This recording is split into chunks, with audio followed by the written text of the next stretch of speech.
Do you know what Christian nationalism is? Sorry? Do you know what Christian nationalism is? Have you ever heard that term? I haven't. Maybe, no, I have no idea. Christian, I don't know what that is. No, not exactly. It sounds sort of familiar, but I wouldn't be able to, say what it is. Christian nationalism. I don't think I've heard those two words together before. I grew up in a Christian household. I would consider myself an ex-evangelical. No, yeah, I've done a little bit of research into it. Could you define it? I think Christian nationalism is just the sort of projection of their own beliefs and understandings about how they think things should go, and that's how it should be in society as well, and also just enforcing their own ideas kind of into a political but also social sphere where it doesn't belong.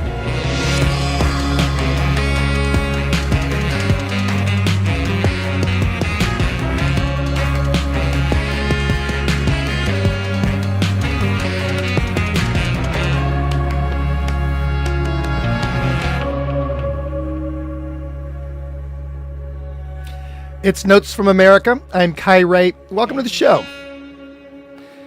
Christian nationalism is indeed one of those phrases where it feels like a lot of us are becoming familiar with it much too late.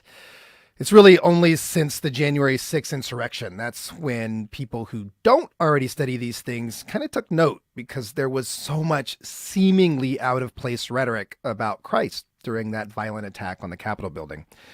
And we'll talk in a minute about the actual definition of Christian nationalism. But to give you some context on why it's important as we head into the midterms, a recent poll commissioned by Politico magazine found 61% of Republican voters support the idea of declaring the United States a Christian nation.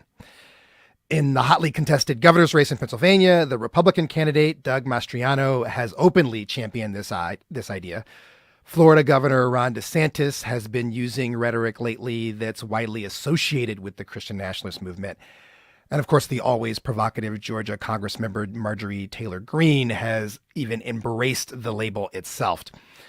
My first guest tonight is an evangelical Christian pastor who is horrified by this trend and who is right now on a national tour offering, among other things, trainings for people who want to learn about Christian nationalism and how to counter it from the position of a person of faith. Doug Pagitt is author of 10 books on Christianity and spirituality, most recently, Outdoing Jesus, 7 Ways to Live Out the Promise of Greater Than. He was the founding pastor of Solomon's Porch Ministry in Minneapolis, and his current tour is part of his work as executive director of the group Vote Common Good, which aims to engage people of faith in civic life. Doug, thanks for coming on the show to talk about your work. Hey, Guy, thanks. I really appreciate being here and really proud of the show. So congratulations. Thank you. Thank you. Okay, so you heard some of the conversations our producer had when she went out on the streets last week to ask people about Christian nationalism. Do you think people generally know what this is at this point? Yeah, I think that those audio pieces I heard, those sounded like the good old days when we didn't have to worry about Christian nationalism and we could all say, I don't know, maybe that's the kind of thing people study when they wonder about the founding of the country, or maybe it's just a movement inside of some small religious groups. Frankly, that's the way I thought about it 4 or 5 years ago. I would say to other pastors, hey, look, Christian nationalism is real, but it's fringy and it's not something we need to spend a lot of time worrying about. Maybe you don't have to spend a Sunday talking about it or read a bunch of books about it. So don't get too wound up. And I was totally wrong. And I think, a lot of pastors like me who looked past it back then allowed for people who were going to be pushing hard to support notions of Christian nationalism to have a runway over the last 5 years. And as you said, during the January 6th insurrection, that geyser came above ground, and we started to see all of the people who are supportive of an idea that the government of the United States should first and foremost think like Christian people, should take care of Christian ideas, and then should use violence, if need be, to enforce the ideas of those Christian people. It's really just quite a deeply, deeply troubling notion to my sensibility as an evangelical and a pastor, but also just as an American. Can you just spell it out, though? What is then, for people who are like, okay, I hear you, but I never actually heard of it. What is the term? What does it mean to you? Yeah, it's a difficult term because it's a term that grabs at 3 or 4 different streams of thought that all come together. And look, the reason this matters is because it influences our government, it influences our laws. Nobody's going around saying to individual people, you should just think differently about the history of the United States. But when people start to make arguments that our laws of the country need to be seen through the lens of Christianity because of the founding of the country, as they would argue, then that's when we get concerned. So there's a question about the founding of the country. But more importantly, there's a question about, should the government be doing the work of Christianity in its lawmaking and in its intentions? And as hard as it is to believe, there are people who believe that that's what it should do because they believe that morality and Christianity are inseparably linked. They believe that that's the cause of the church or of Christianity and also the cause of the government. So, as I said, you're on a tour right now where you're going from city to city. You're doing a bunch of things, but amongst the things you're offering is this training. Who is the training for, and what are those people asking for when they show up? What do they want from you? Yeah, we're traveling in this big bus that has written on it, faith, hope, and love, not insurrections and Christian nationalism. Who would have thought you'd have to put that sentence together ever, but especially on the side of a bus? And what people are asking is, did I miss something? What's gone on? Why is Christian nationalism so alive and well in the United States? And then what can I do about it? How do I respond to someone when I hear them say things that sound like they want the government to be doing the work of Christianity? Or as you said that in the Pew Research poll, that 61% of a subset of our fellow citizens believe that preference should be given to Christianity in the country in its setting of its laws and in the enforcement of its laws. So what people are trying to figure out for many of them is, what is it and can I do anything about it? And for a lot of faith leaders, pastors, and people that run Christian ministries, they're trying to catch up. They're trying to find out if this is something that truly is a threat. In some ways, it feels an awful lot like the early days of 2020 with the COVID virus. You know, remember when we weren't sure what to call it, and people called it Corona or the Rona and didn't know how far it would spread. And is this something that's going to really impact all of us? It has that kind of feeling. We're not sure what to call it. We're not sure how widespread it is, but it sure seems dangerous. And we know that because of the people that you mentioned, and also as we've done our own surveys on social media, asking people, are you seeing signs of Christian nationalism in people running for office? Especially, that's really where our concern is, are people running for office, because they'll, use their power of elected office. And we had people from more than 207 cities around the country identify people who are going to be on their ballot who have said some version of something that makes them think that these people are supportive of Christian nationalist idea when it comes to their role as an elected official. You said earlier that 4 or 5 years ago, you would have been in the category of saying, oh, yeah, listen, fellow clergy, don't get too worried up about this. What is it that made you sort of stand up and say, wait a minute, this is out of hand. I got to do something? Well, during the Trump administration, we saw the rise not only of white nationalism in the United States, but an increasing amount of rhetoric that used Christianity in the Trump administration. When Jeff Sessions, then the Attorney General, came out and justified in a public statement the separation of children from their parents at the United States and Mexico border, because the book of Romans, chapter 12, he said, says that we should obey the laws of the government or feel the wrath of God. That was deeply concerning. It was also a message to Christian nationalists that it was their time to come out. There were a lot of messages being sent. Often the State Department under Mike Pompeo was starting to talk in ways that many of us who recognize the power of Christian nationalism, we saw it coming out in State Department policies and in positions that were being taken. Then we saw it in the Supreme Court, and we saw it happening with the regulations and rulings that were being judged by the Supreme Court, and the rationalization for why they were ruling the way they were started to sound again so much like it. And those of us who've paid attention to Christian nationalism and thought it was, more like the chicken pox or polio virus, like we have it under control, have realized, no, we don't have it under control, and it's now being pushed. And then the insurrection was a time where it was clearly spreading as a political attribute and not as something that people are trying to keep undercover. A lot of which is to say, you took note when it started working, when the movement started working, when people in government started to say these things. Maggie on YouTube says, as an evangelical, I find this whole movement is a new religion that has little to do with the Christianity and the Bible I know. Had to separate from a few old friends. We'll get into some of that after a break here shortly. But before we go to break, in the couple minutes we've got, I do want to ask you, this idea that it's a new religion, that it's not associated with the evangelicism that Maggie knew. Did this bubble up from congregants, or was this something that was pushed by clergy? Look, Christian nationalism is a leader-led movement. It's not coming up from the grassroots. In fact, the reason people like me as an evangelical pastor, and a lot of pastors know about it, is because we've been speaking and preaching against it for years. So people have been very aware of it. What happened was a number of organizations, well-funded, often on the religious right, often on the conservative right, well-funded religious organizations, began to move and operate in the positions of power within our local, state, and federal government. Yeah. That's where it's coming from.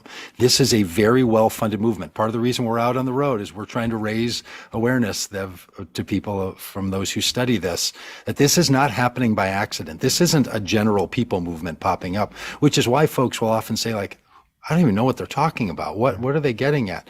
Well, it's because there's a group of people who don't use this term. They don't often come out as Representative Marjorie Taylor Greene does and say, I am a proud Christian nationalist. Right. They're just starting to do that in recent weeks and months. But it's been going on for a number of years in a very well-funded effort. And frankly, a lot of Democrats don't want to talk about religion and politics at all. Right. So that's one of the issues that comes up, that these, people who oppose these kinds of things don't want to be out there as if they're trying to oppose Christianity in America. No one's telling people not to be Christians. We're saying we don't think our government should be doing the actions of Christianity in their acts of the government. We'll talk about that a little more in a minute. I'm talking with Doug Pagitt. He's an evangelical Christian pastor, author, and activist who is right now on a national tour in which he's offering, among other things, trainings on how to challenge the rise of Christian nationalism from a faith-based perspective. We can take your calls if you are Christian and your faith shapes your politics. I would love to know how so. What's that mean for you? 844-745-TALK. That's 844-745-8255. Or if you're watching on YouTube, drop it in the chat. Or if you just have a question, if you're listening and you have a question for Doug Pagitt, 844-745-TALK. I'm Kai Wright. This is Notes of America. Stay with us.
It's Notes from America with Kai Wright, that's me, and I am joined this week by pastor, author, and activist Doug Pagitt.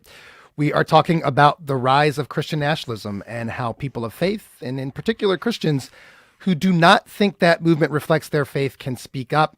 We can take your calls if you're Christian and your faith shapes your politics. Let me know how. 844-745-TALK. That's 844-745-8255. Or if you just got a question for Doug, we can take that too. And before the break, Doug, you alluded to this truism.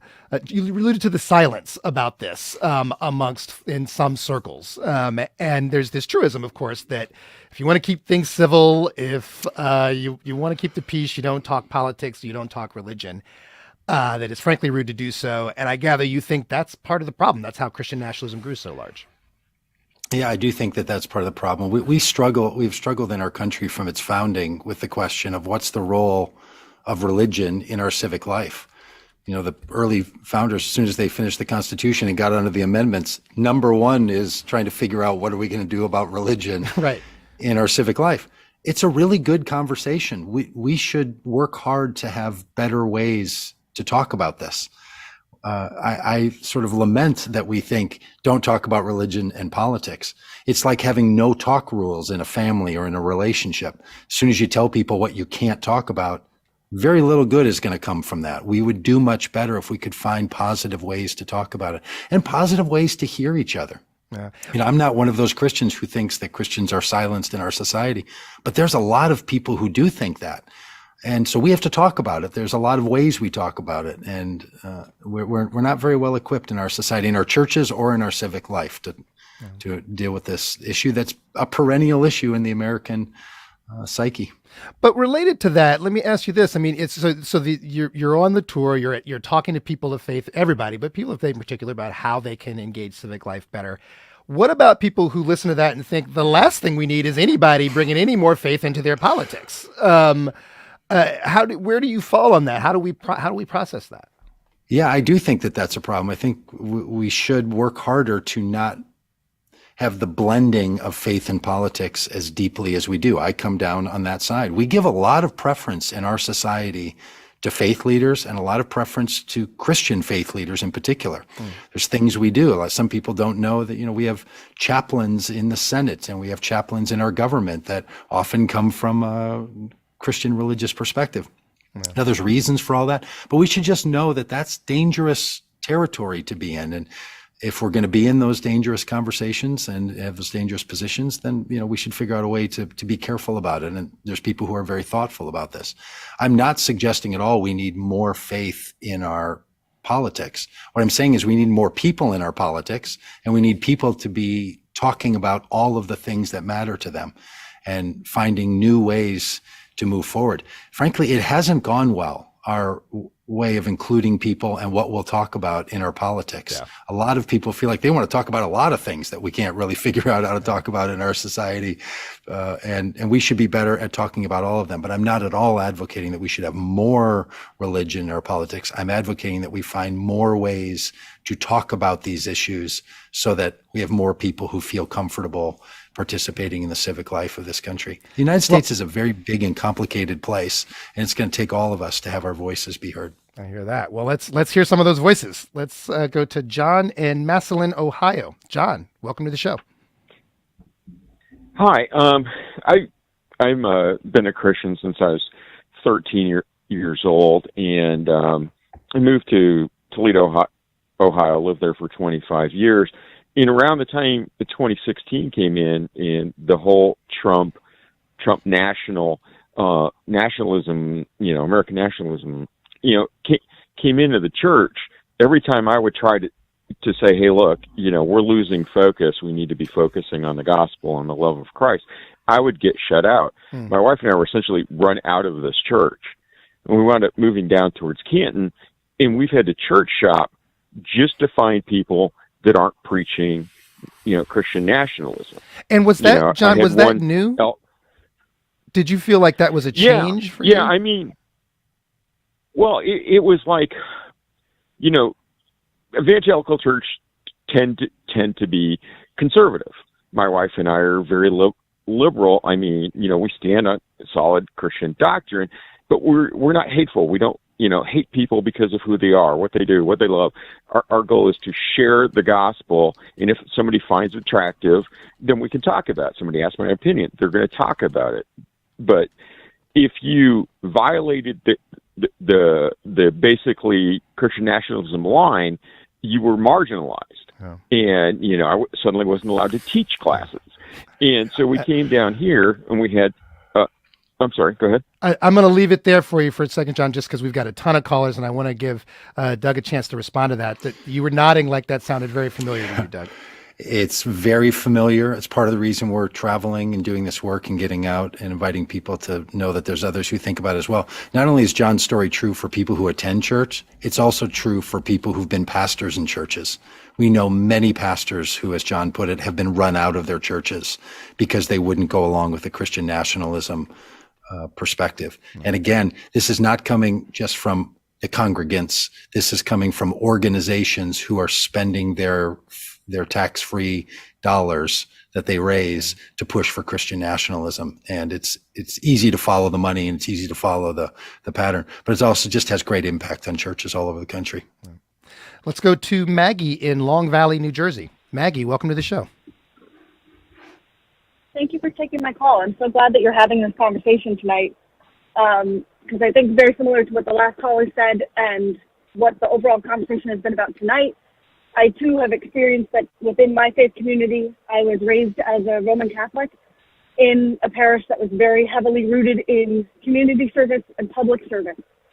And we saw, especially in the last couple of years, and definitely in 2020, a lot of the people that I had been serving alongside and working with to build a community, I saw that they definitely did not feel the same way that I felt.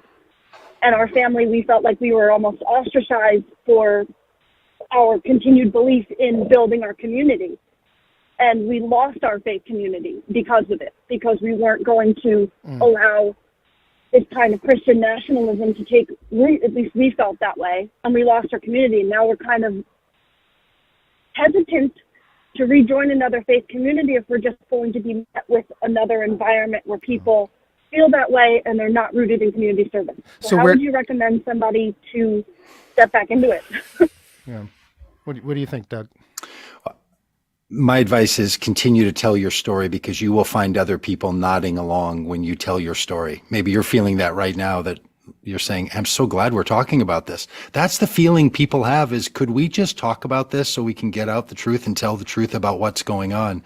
People are losing their churches. And I think this is a great point. It's not just in evangelical churches. Evangelical churches deserve the blame for a lot of this work, but it's true in Catholic churches and in mainline Protestant churches all over the country. Great fear about talking about this and talking about these issues. Let's go to Mike in Maplewood, New Jersey. Mike, welcome to the show. Yes, hello. Thank you for discussing this topic. I think it's really important. I have a question regarding the relationship between white nationalism and Christian nationalism, especially in regards to racism and anti-Semitism. How are they tied? And let me add to Mike's question, Doug, because last week we did a show on conspiracy theories and how, and the big lie now, and how it's rooted in the original anti-Obama conspiracy theories. Mm-hmm. Is this too rooted in that moment? It is. The roots of white nationalism cannot be separated in this country from white Christian nationalism. That's just historically true. One of the groups many people know about are the Southern Baptists. Now, the Southern Baptists, some of them are very good on this issue, this particular issue, but they're Southern because they broke from the Northern Baptists over slavery. So white Christian nationalism has been a movement in the United States on its own front. It has blended and joined in with other Christian nationalism movements to create. It's almost like when you look under your desk and you see all those cords tangled up under there and you can't tell which one starts and where it goes, but they all seem to be plugged into the same outlet. That's the way Christian nationalism looks and feels to me in the United States. It's hard to follow any string, but you can see that they're all rooted inside this same power source, which is trying to make Christianity not only more prevalent in the United States, but more connected to the power of government for leaders to make this happen. And it's not just in the United States. The same people who are making that happen in the United States are working all over the world. It's a global movement of Christian nationalism around the world. But in the United States, the power of the white Christian nationalism is the origination of the idea of Christian nationalism in the United States. We have a number of calls that I'm going to try to bunch into one that are essentially from Jewish Americans who say, I feel deeply targeted by all of this. And certainly many of the conspiracy theories, again, tie back into anti-Semitism. How core is that to the Christian nationalist movement? I mean, are these two separate things, or is it actually just an anti-Semitic movement? There are many Christian nationalists who have anti-Semitic narratives. There are some who shockingly are very pro-Israel. This becomes really confusing to people. They see things that, where somebody is really pushing for the nation of Israel. They'll have a church that has, an Israeli flag hanging in it, but they're using that narrative in a very particular way to bring about their Christian nationalism in the world. So it gets really complicated. But part of the reason we're out doing this work is we also fear for our Jewish brothers and sisters in this country. White Christian nationalists who are willing to be violent target Jewish communities and Muslim communities. That's part of the reason we're so concerned. We're not concerned because we're afraid that Christians in America are not going to have enough power or too much. We're afraid that the government is going to be used and individuals are going to be motivated to harm those communities. And we can all name the circumstances and situations in which those communities are targeted. So those are very real concerns. And that's partly why we're trying to raise a siren call about this, because there are people whose lives are really under threat. And it's a very difficult time for people from Muslim and Jewish communities. Just to throw out a couple of comments we're getting on YouTube. Ray says, I'm a pastor. Faith shapes my politics by pushing me to care for and uplift others. Isaiah 58 centers social justice. The Black church has traditionally focused on social issues. I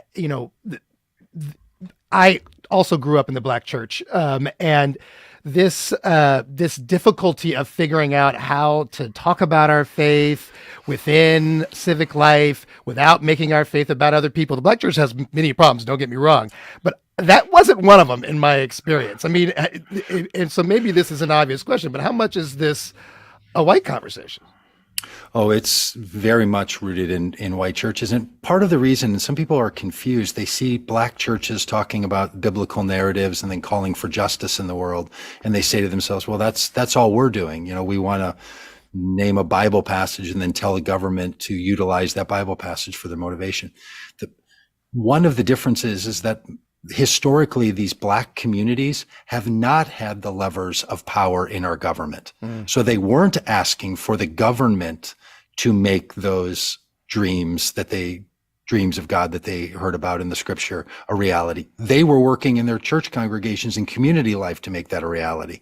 When white churches use the levers of power from their white privileged place, that's why it looks and feels different. That's why because race is always an issue in the United States. And so when people conflate what they're hearing in a Black church for people who don't have the historic access to power in the same way, and they see that happening in white churches where people have access to that power, it doesn't ring the same. It's not the same story that's being told.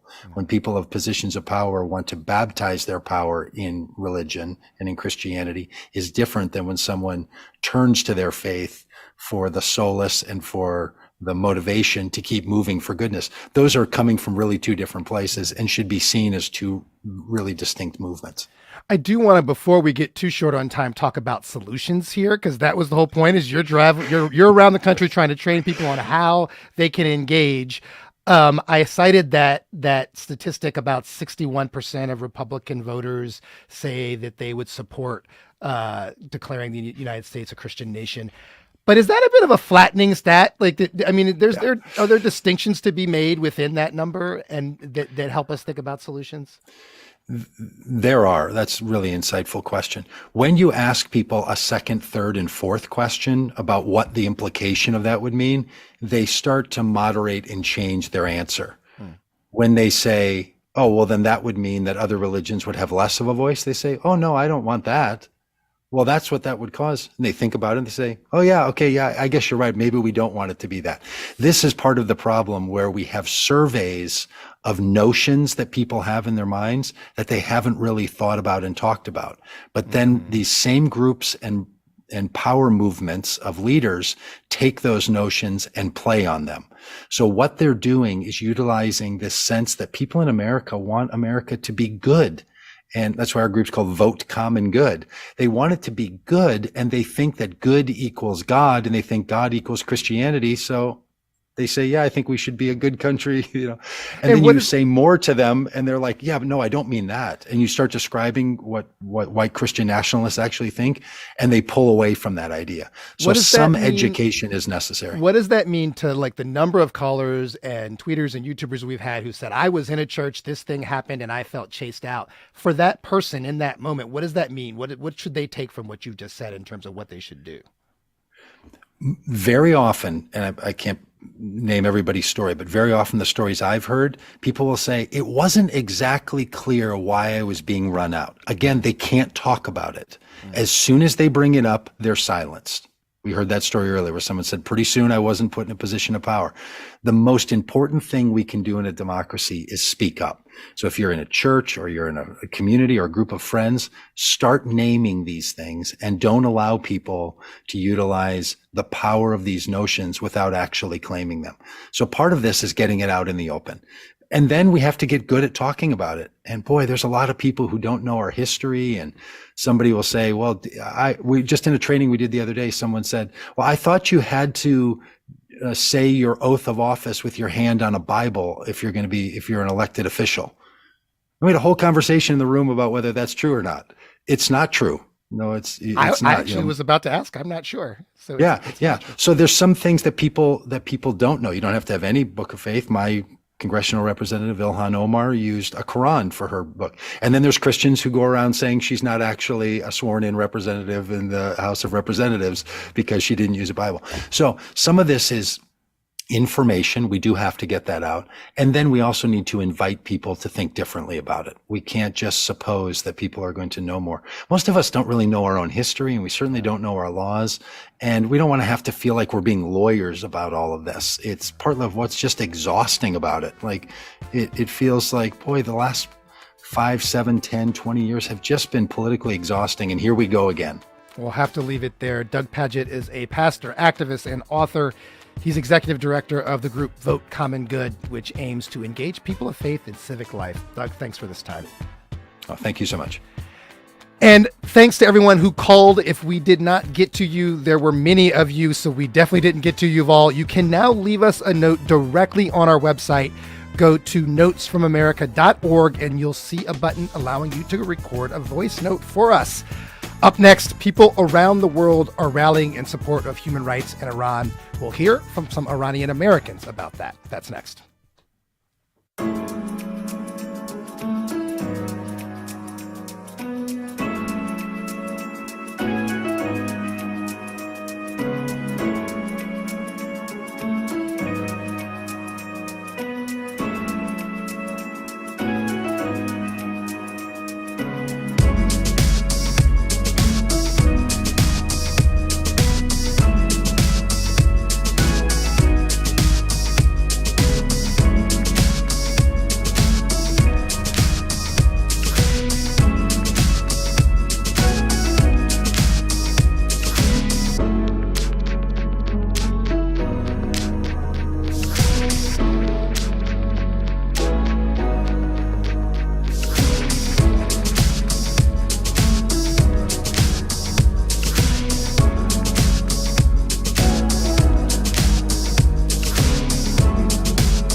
It's Notes from America. I'm Kai Wright.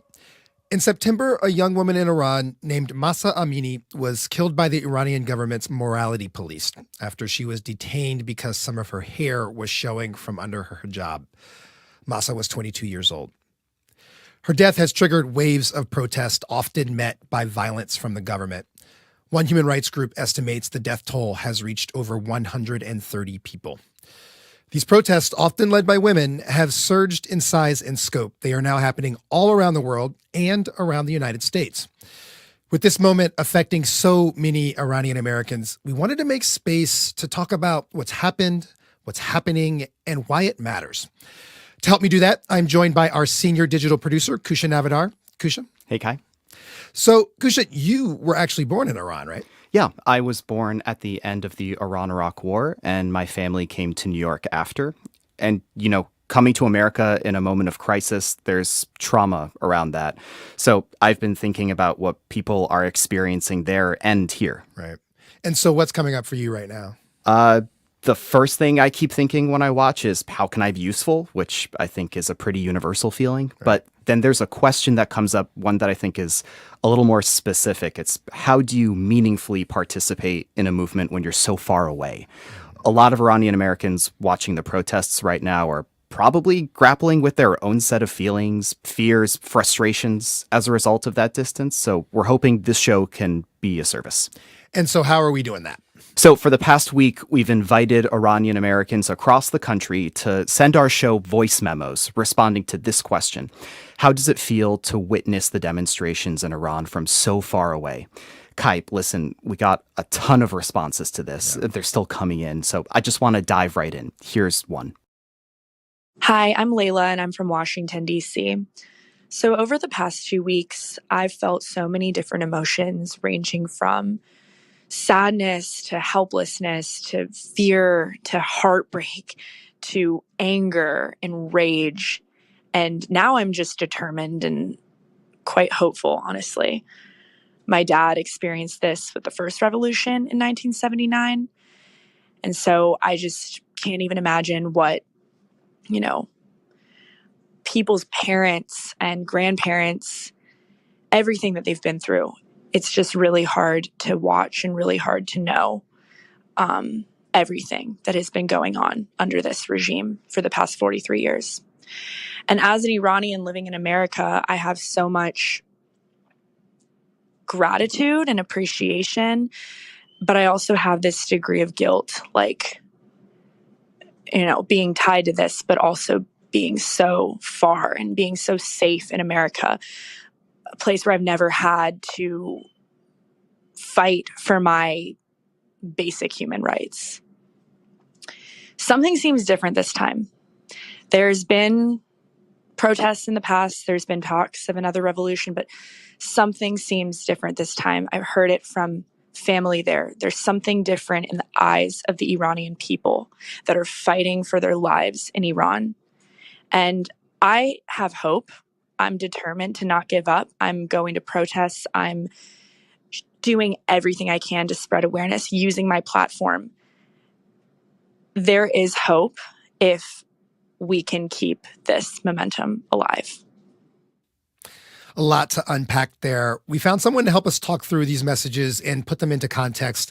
Let me welcome to the show Narges Bajoghli. Narges is the Assistant Professor of Middle East Studies at the School of Advanced International Studies at Johns Hopkins University.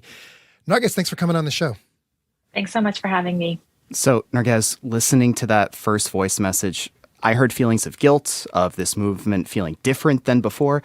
What came up for you, and have you witnessed anything like the response we heard? Yeah, so I think the feeling of being angry, of feeling enraged, and then at the same time also, and Layla mentioned this in her voice note, having hope and having that hope with determination sort of define this moment despite the anger and despite the rage that it also brings along with it. The question about the momentum, I think one of the things for all of us sort of going through this at this moment is thinking about how momentum for something like this, which is both a fight against oppressive state laws as well as a wider culture of patriarchy. That's something that will need momentum into the long term. So I think one of the things that we're all having to figure out now is how to sustain this moment, and also how to think about how this moment sustains into the future, because this is not a fight that gets won in a couple of weeks. It's a fight that it will take time, because as we see, the Islamic Republic in Iran is repressive and fights back repressively, but also these are against broader questions of patriarchal control. And this is one of the things that we're seeing a lot from young girls and young women in Iran on the streets, is chanting about the state's laws and chanting women life freedom, but also then chanting and talking about how it may not always be the morality police on the street, but the morality police may exist at the home too, in the name of father or mother. So these are really deep questions that Iranian women and young people are battling with on the front lines today. And these are questions that, if we're hopeful that this will eventually come to push things, it's a long haul movement, right? And so it's one of those things that I hear the listener very clearly in wanting to be determined to keep going, but also we need to develop strategies for this to be a longer term fight. And does it feel different to you at this moment than it might have in years past? Yeah, it definitely feels different, because for a few reasons. One is that this is very much the continuation of a very long struggle that Iranians have had for different forms of freedom in their history. And this, Layla talked about that, like for her parents and grandparents. And this is something that I think intergenerationally many of us are coping with right now. And all of our different family members sort of have memories of rising up and struggle in Iran for different reasons. But what I think is different here is that it's the first time that women's issues are taking complete center stage, and that men and boys are fighting alongside women for these issues. And it's the acknowledgement that there is no such thing as political freedom if women and folks who are queer cannot determine for themselves how to have control over their bodies. So that feels very different. And the fact that women and young people in Iran are saying it's enough and we will no longer comply. I think the thing that makes this, it's the level of determination that we see on the street, and the fact that it's given birth to a very, very potent form of civil disobedience that is, the symbol of resistance today in Iran is an everyday symbol. It's the symbol of the hijab, which is compulsory for women to wear. So it's something that they have to put on their heads every single day. And now they are performatively removing it on the street, or they're coming out without it. And so what you have now that's different than before is, first of all, more and more women willing to do this in a time of repression. But second of all, they now see this as a form of this civil disobedience that they can enact on a daily basis, whether or not the government is going to give in at this moment. They understand this as a longer fight that they're in. And so that level of determination and the fact that it's spread around the country, and that different generations are involved, and even folks who come from religious and conservative backgrounds are also involved, makes this feel very different. Yeah. Let me play you our second voicemail. I've been crying every day for the past 3 weeks, and I can't stop looking at my phone. It's devastating. I'm proud of everyone that's on the streets. At the same time, I'm just heartbroken by every post I see of kids that have been killed. It feels really helpless. All I can do is repost stories and go for demonstrations out here. It's been very painful. There is obviously so much emotion in that particular message. And Narges, it just feels like this is so raw for people. for Iranian Americans, even though folks are far away. And I just wonder if you could talk about that, both for yourself and for the community in general, just how this is more than an intellectual or political issue.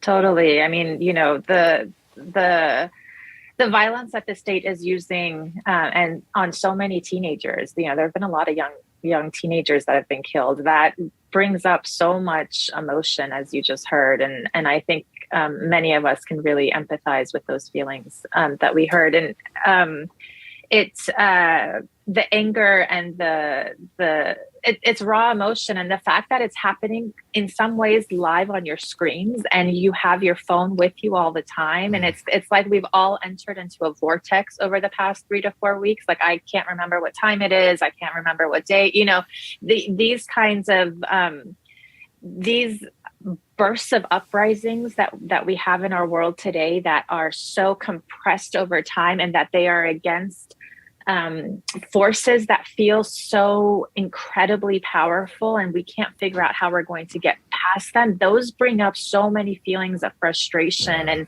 I think that is something that any community that has over the past 2 years seen their communities or communities that they empathize and sympathize with rise up in these hashtag uprisings that we have, I think really understands these emotions of like entering these vortexes of time, and then it's just like one after another, and the footage is raw, the violence is raw, and you're bombarded with it, and you have very little time to breathe and to sort of process before you see the next images of violence come onto your screen, and that is very, very difficult to deal with. Yeah, the vortex that you're talking about, I think definitely resonates. And it actually leads us to our next voicemail. We have time for one more. This one touches on a lot of the themes that you've been bringing up, and it's actually for my sister. So here it is. My name is Nahal. I immigrated to the United States from Iran when I was 6. Watching these women, these young girls, lead this movement in Iran has been the most exhilarating and awe-inspiring thing to watch. Their courage has given me courage. As an immigrant and woman of color, I've often felt like my voice was not appreciated or wanted in this country, and I felt emboldened to speak up. Speaking up for them is like speaking up for myself. And at the start, a few weeks ago, I felt hesitant and worried. But the longer this goes on, the more I have this swelling, this feeling in my heart that their courage can't be ignored. It's obvious to the whole world. And I have so much hope for them and so much pride in being Iranian at this moment. Speaking up for them is like speaking up for myself. Narges, what do you make of that? Yeah, I mean, I think that one of the reasons I think that this movement has been so inspiring for so many, first and foremost, I think for Iranians in general, in Iran and around the world, but also beyond that, is because the amount of bravery, as Nahal said, that you see on the streets from these women is it gives you a symbol of and a representation of resistance and of saying enough is enough. And I think that gives you pride in the fight that they're fighting. But it also, and I feel Nahal in this very much too, it also gives me a boldness because we all experience patriarchy. Whether we're men, women, queer, well, it doesn't matter what we are. We all live in systems of patriarchy. And especially those of us now living in the United States, we're coming up against more and more laws that are trying to restrict our bodily autonomy. And what we see on the streets of Iran, I agree with Nahal, is inspiring because it also gives us a representation of what it means to just say, I will no longer comply. And we see that in action now. And that gives us a representation of it, both here for us to imagine, and then for us to be able to support the type of uprising that they're having in Iran around those issues. Narges, you mentioned earlier that there's hope in this. It's gonna have to be This is going to be a long process. I mean, this movement, if it's going to have success, is going to be a long process. So what is next then in your mind? What happens now? We've had this moment in the streets. We don't know how long that'll go on. What happens after that? Well, what I'm saying is that women and young people in Iran are trying to build solidarity with, for example, yesterday you had some shop owners in different cities and towns around Iran start to close their shops to go on some kind of strike. So if they start to build momentum with workers' movements, teachers' movements, different folks who are in the economy, and they begin to sort of organize around strikes, that can go one way. Obviously, the state will try and will continue to repress very heavily. And so what Iranians in Iran know very well is how to play this cat and mouse game with the state. The state represses, and Iranians don't just cow down and say, okay, we take that repression. They figure out strategies around it. And so this is going to develop. I think when people keep asking, well, where's the leadership? And I actually think not having a leadership is a very strategic thing that is happening right now in Iran, because again, when you're dealing with such a repressive system, they know that to go after the leaders is one of a very effective way to shut down movement. And they did that 13 years ago with the leaders of the Green Movement. Mm-hmm. And this movement so far is being very adamant on not having leadership, on it being a mass form of civil disobedience.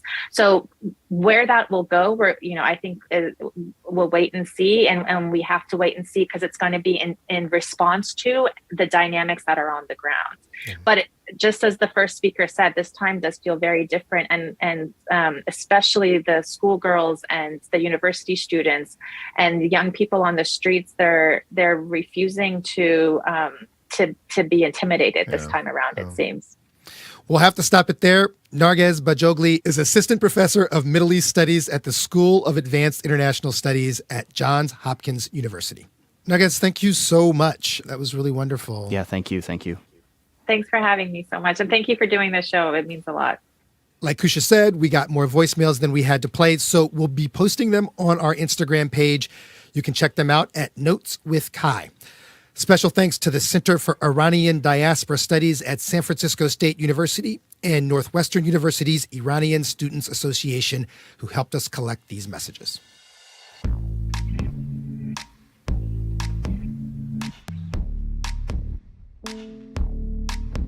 Notes from America is a production of WNYC Studios. We are live each week, but you can also follow the show wherever you get your podcasts. We are on both Instagram and Twitter at Notes with Kai. That's Notes with Kai. And if you heard anything you want to chime in about this week, you can record a message and send it to us now from right on our website. That's at notesfromamerica.org. We particularly love new questions that we can follow up on for you. Our live engineer is Matthew Mirando. Theme music and mixing by Jared Paul. Our team also includes Regina DeHeer, Karen Frillman, Vanessa Handy, Rahima Nassa, Kusha Navadara, and Lindsay Foster Thomas. And I am Kai Wright. Thanks for spending this time with us. I'll talk to you next week.